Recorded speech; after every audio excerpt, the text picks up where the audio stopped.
Once seen as a laughingstock, English wines are now amongst the most dynamic in the world. Thanks to changing climates, chalky soils and a new wave of winemakers, England is producing really high quality, sparkling and still wines, proving that with a bit of patience and a bit of skill, even the most unexpected places can produce the most wonderful of things. I've been to a lot of wineries, but never one in a windmill. Hi Tony, welcome. Hi Chris, thank you for having me in your underground operation. So tell us, what got you into wine? So my background's actually in music journalism. From then I sort of scratched the itch a little bit and ended up enrolling at Agriculture College to do a Bachelor of Science degree, 3 years in viticulture and enology. And from there I set up an urban winery back in 2020. So a lot of people associate wineries with the countryside, but urban wineries are a little bit different, aren't they? We make the wine here like you would in any normal winery, but we don't grow the grapes. So the southeast is known for perfect grape growing conditions because of things like the chalk soils. Do you get your grapes locally?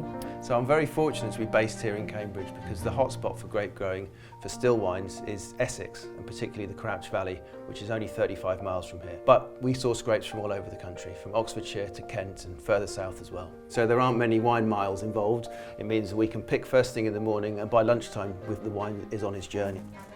But even in the cold of winter, there's still so much work to be done. And Chris does every single bit on his own.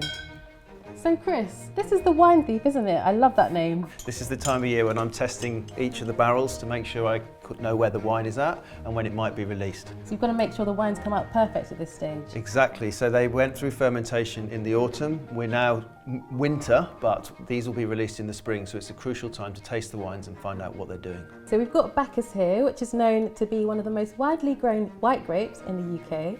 And it's known for its aromatic notes, isn't it? And citrus, a bit of green notes as well. And I can smell it already.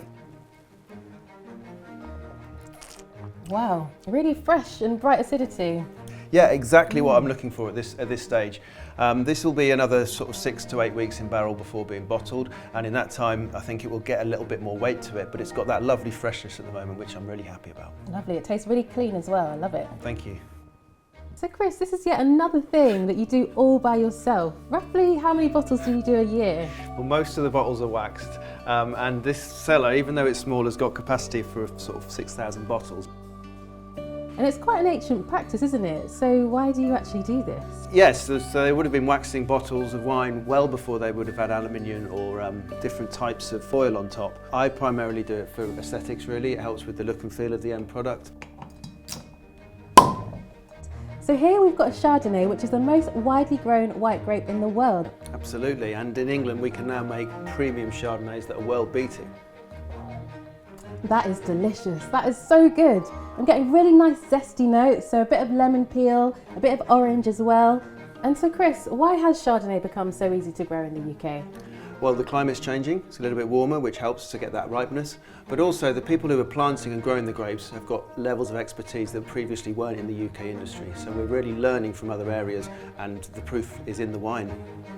The future's bright for English wines, and who'd have thought it, you can even get a bright and bold Sauvignon Blanc made and grown right here in the UK. Cheers.